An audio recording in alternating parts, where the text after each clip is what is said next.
Here we are, day 46, getting back on trail after a night in the coach. Unexpected night. Had to go get some insoles for her Ultra Lone Peaks. They were starting to irritate her arch a little bit, getting a little flat. Not much in the Lone Peaks as far as arch support. So, went to Bishop. Went to an Outfitters in Bishop. He had a pretty good variety and picked out a nice supportive pair. Got him in the shoes now, so it's about 1 o'clock. Monday morning, June 7th. So just getting about ready to throw on the pack and tear out of here. She's about loaded up. Got the gear on. Got the poles out. Saying sayonara. Sayonara. Bye-bye. Bye. Back See off you to... in, See you down the trail. how many days? See you at Onion Valley Campground. Okay. Ooh yeah, these insoles are amazing. I feel so bouncy. I got like spring to my step. Yay. That's the way it ought to be. Hope it lasts. This is a trail pass. And there she goes. Bye-bye. Have fun!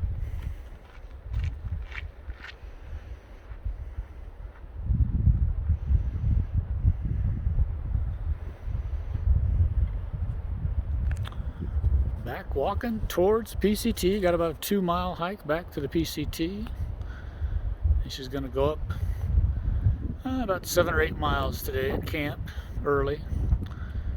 Because tomorrow she can make it to the base of Mount Whitney where she can camp for 2 days because she's going to go walk up Mount Whitney and back. And the next day when she comes back she's going to head towards Forester Pass, which is the highest pass on the PCT. So she got it all worked up. I am at the top of that little trail I had to take. I'm at the trail junction, getting back on the PCT. It only took me about an hour for a 2-mile trail. 1 hour, all uphill, steps uphill. Not too bad. But here we go again. We're on the PCT. And I'm gonna try to go 9 miles today. The campsites are a little spread out. So it's either like 4.5 or 9 miles. So we'll see what I find, or I end up stopping. If I do 9 miles, I might be getting there pretty late, close to dark. But feeling good, so we'll see what happens.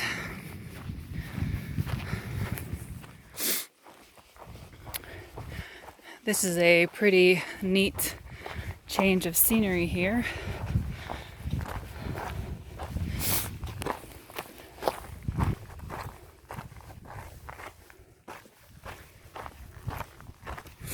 I've been in the trees, walking on sand, and then it just kind of opened up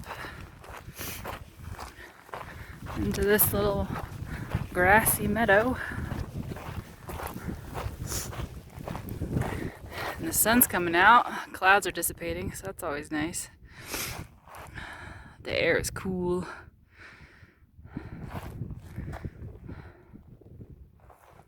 Yeah, that's where I just came from.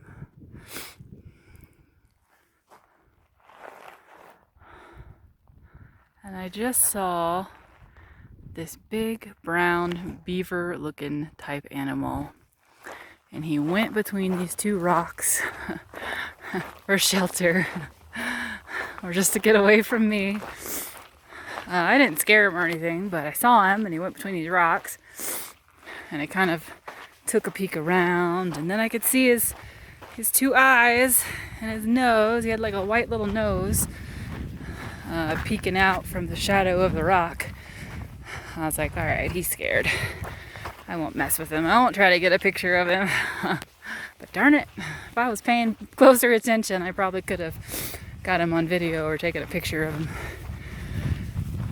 I saw something similar the day before yesterday, I think, at one of the creeks. And again, he ran between rocks and couldn't get a picture of him. But oh well, I'll keep trying, keep my eyes open, because I would like to know what it is.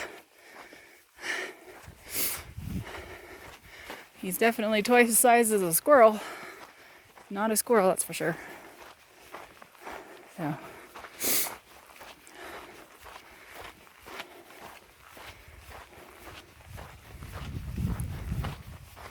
And now we go back into the trees and the rocks and the sand. Which, you know, I haven't mentioned this yet, but as a geologist, I find it a little strange that I'm so high up on these mountains and I'm walking on sand. Maybe I shouldn't be so surprised, but I guess I sort of went against everything I learned in school. And now I'm out here and I'm like, what? This is weird. But the rocks have all been granite and they are very friable. They fall apart easily. And that's exactly what I've been walking on, is little bits of granite. So it makes sense. But that's a tall rock that I have to go climb over.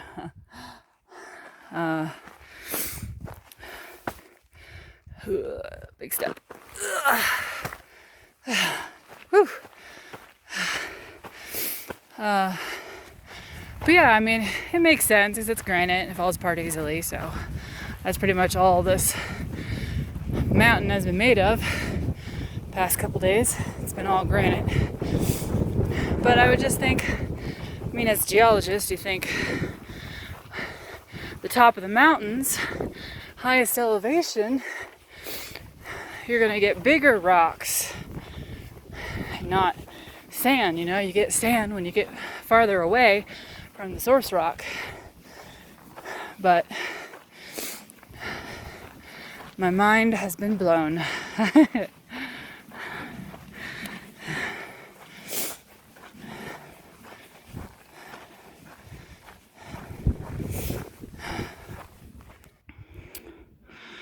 Well, I made it to Chicken Spring Lake.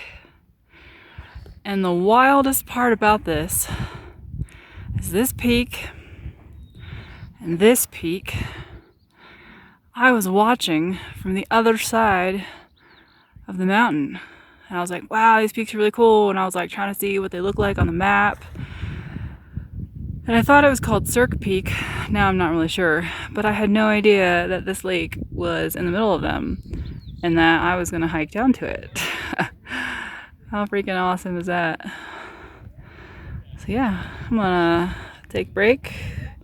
Maybe eat some dinner. Probably, I don't know if I'm going to camp here or not. But yeah, I'm taking a break for sure. This is the coldest lake ever. And it feels so good on my feetsies. It's like putting them in an ice bath. It's amazing.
I had a lovely break at that creek or lake.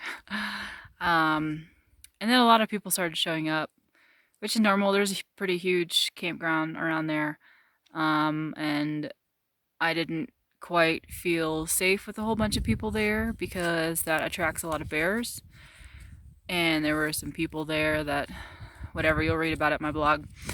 Anyways, so I ended up hiking another 2 miles out. I was gonna go 4, but I saw this perfect campsite.